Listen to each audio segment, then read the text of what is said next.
વીરપુરમાં truck પુલ ઉપરથી નીચે ખાબક્યો તો વડોદરામાં ટ્રક ચાલકે વિદ્યાર્થી ભરેલી રિક્ષાને ટક્કર મારી।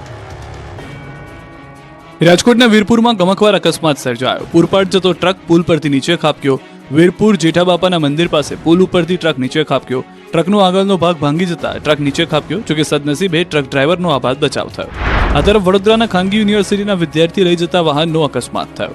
આમોદર દૂરદર્શન ટાવર પાસે ટ્રકની ટક્કરે છકડો પલટી ગયો। ટ્રકે બાજુમાંથી પસાર થતા છકડાને ટક્કર મારી હતી। ટક્કર મારી ટ્રક ચાલક ફરાર થયો, જેથી છકડામાં બેઠેલા 11 મુસાફરો પૈકી 7 વિદ્યાર્થીઓ ઈજા પહોંચી છે। ઈજાગ્રસ્ત વિદ્યાર્થીઓને 108 મારફતે સારવાર માટે ખસેડાયો। આ તરફ સુરત અને વડોદરામાં આગથી અફરાતફરી। સુરતના માંગરોળમાં મોટા બોરસરા ગામના પાટિયા પાસે એક યાન ગોડાઉનમાં ભીષણ આગ લાગતા નાસભાગ મચી ગઈ। આગ જોતજોતામાં વિકરાળ બની જતા દૂર દૂર સુધી આગના ધુમાડાના ગોટે ગોટા દેખાવા લાગ્યા। આગની જ્વાળાઓથી આખો વિસ્તાર ચપેટમાં આવી ગયો। સ્થાનિકો બહાર દોડી આવ્યા। લોકોએ તુરંત ફાયર વિભાગને જાણ કરતા જ 5 ફાયર ટીમ તાત્કાલિક ઘટના સ્થળે પહોંચી ગઈ।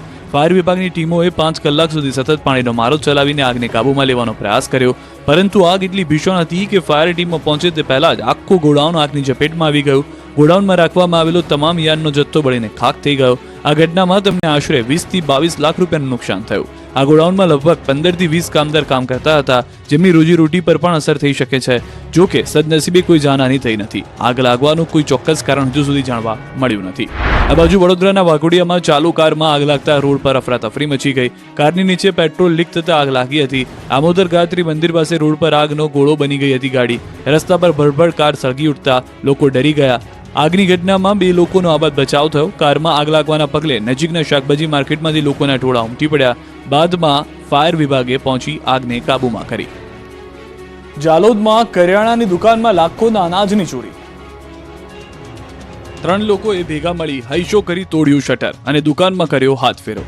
ખતરનાક ચોરીના દ્રશ્યો છે જાલોદના। એ તસ્કરો દિવસે ને દિવસે તરખાટ મચાવી રહ્યા છે। ત્યારે જાલોદના ઠૂઠી કંકાસિયા રોડ પર આવેલી દુકાને તસ્કરોએ નિશાન બનાવી। રાતના સમયે ચોરી કરવા ત્રિપુટી ત્રાટકી। 3 લોકોએ પહેલા જોર લગાવી શટર તોડ્યું, બાદમાં અંદર ઘૂસીને દુકાનમાં રાખેલા લાખો રૂપિયા અને અન્ય સામાનની ચોરી કરી।